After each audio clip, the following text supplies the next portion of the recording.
Hi there and welcome back to Japan and to our continuing track-by-track listen through to Best Scandal by Scandal, their debut album. Now, this is the one which has been interesting so far, and I'm just going to say those two things to say at the top of all of these videos. If you're not, remember this is part of a playlist, so follow it in the description below, so you can see all of the tracks from this album. And also on top of that, please be aware that when it comes to these Scandal reviews, I can't do these as reactions. I'm experiencing these songs for the first time, but I'm not able to share them with you in that form because of the legal stuff around Scandal's music. Now, the track that we just listened to is track 5, I believe it is. It's Yumemiru Tsubasa. And this is interesting because I've been saying that so far every track on this album has had its own unique identity. They've really sort of each come through very individually, which has been great. We've had catchy ones, we've had all kinds of different things. But the one thing I kind of noticed is that as a general, the producer has not been overly taxed. In fact, on the last two songs, I felt that maybe the producer kind of let down the songs by not accenting parts of the music that could have been accented more. And in this particular case, because this is a debut album, and I believe the songs are not written by the girls, and as a result, therefore, they're not able to, and they're very young when they did this, there's not as much detail as there would be on some of their more recent stuff. But I'm listening to this, and suddenly, from the minute it comes in with its extremely sort of synthy intro, it's clear that the producer has woken up with quite a startle on this one. It does come in very synth-heavy at the beginning, but then when it settles into that sort of rock ballad thing it's got going on, actually the producer has done a really marvellous job on this. They've given it a kind of a slightly sugary, sweet, but not a tacky sound. There's all kinds of little things happening in the background, little sort of bell sounds, little twinkles of things that sounds like, I can't really tell if it was a guitar or a harpsichord, very sort of bright string sound in the background accenting certain chords. Things like the use of the tambourine, I believe there was alongside the beat, and a lot of this is very much in the background, but it does thicken it up. It's all there sort of thickening up the sound, and this does sound like the thickest and most sort of almost creamy sounding song so far on his album. It really, really does sound like there's a lot of nice sounds all working together and working in tandem on this, and working in conjunction. I could say tandem's too, isn't it? Working in conjunction to create this nice thick sound. So this is a real treat, and it does stand out from the others. It is quite catchy as well. I don't know if it's a single, but certainly this is got that radio-friendly feel and a really catchy chorus to it. Now, I would say that from a writing perspective, it is one of the simplest ones thus far. I mean, all of the songs have been relatively simple, but, some of them had more clever ideas than others. This is very straight shooting. I mean, this is basically your campfire acoustic song turned into a full arrangement, and a glorious arrangement though it is, the song at its heart doesn't really have anything particularly unique or new going on, but that's not really a criticism, just something that should be pointed out when we're comparing it to their own high bar amongst other things. So it's one of those things, it does feel from a writing perspective very safe. But when you're going to do something like that, the only real way to counter that is by doing something that is safe but also extremely easy to like.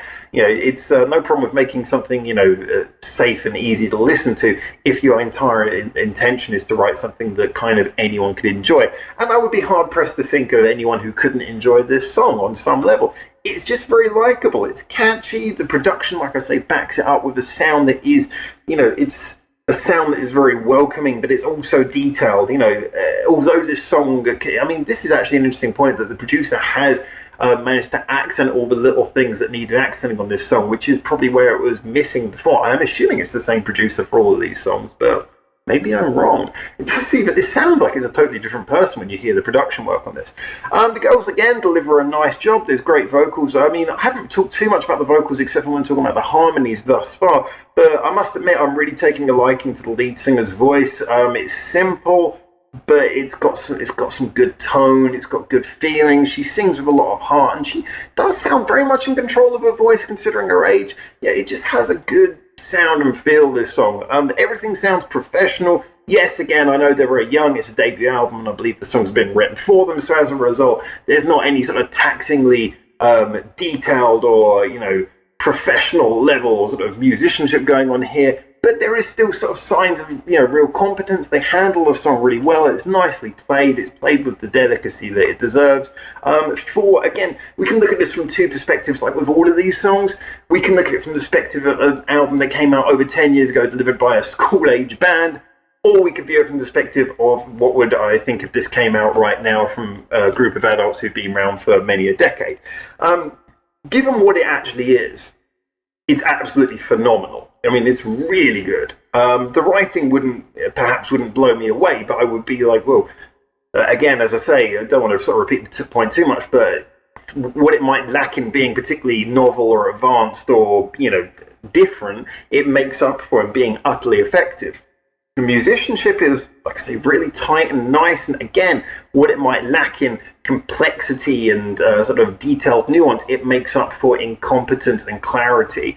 And, like I say, great production to go with it. If it was coming out as one of their songs now, I would perhaps be more inclined to lean into those points of, well, you could have maybe done something a little bit more interesting rather than letting the producer accent all of the sounds. But, I would still, if this came out right now, I mean, I wouldn't care who did it. I would be happy to listen to this. And this is a song that for a sort of chilled out evening song, walking the dogs, going home, this is a nice sort of one. I would put this on. And again, in the context of the album, it's different from everything came before. I think this is the first thing sort of twinging towards a bit of a ballad.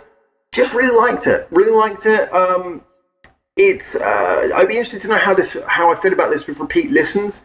Whether maybe the lack of writing complexity maybe makes it get a little bit long in the tooth quick, but I think it's just got such a nice sound and a nice delivery, and like I say, this one just really highlights the sort of nice, thick voice control as well as the production. Sort of great singing on this. I think that this is one of those ones where definitely I would be hard pressed to skip this unless I just really wasn't in the mood for it at all. So yeah, another great song. I'm really looking forward to hearing what comes next now. I mean, I was a bit nervous when we went into this. I was thinking, all right, I'm starting a full experience of going through Scandal. How is this going to come out? And I must admit, I haven't been disappointed. Really enjoyed it so far. The next track I'm going to be listening to is Anataga Mawaru. So that's track number 6. So if you're not, follow this in the playlist in the description below, and I'll see you on the next video. But for now, from me in Japan, I'm looking forward to reading your comments and hearing your opinions as well. Music's all subjective after all, your opinions are just as valid as mine. So until I see you on the next video, for now, ciao ciao. Thanks for watching. Feel free to check out more of our hundreds of videos we got online on this channel right now, or get involved in the discussion with us at the many social media links we've got in the description below, where you can suggest new videos and artists for us to check out on the channel. Or you can just do the usual YouTube stuff and comment, like, subscribe. You know how this works by now.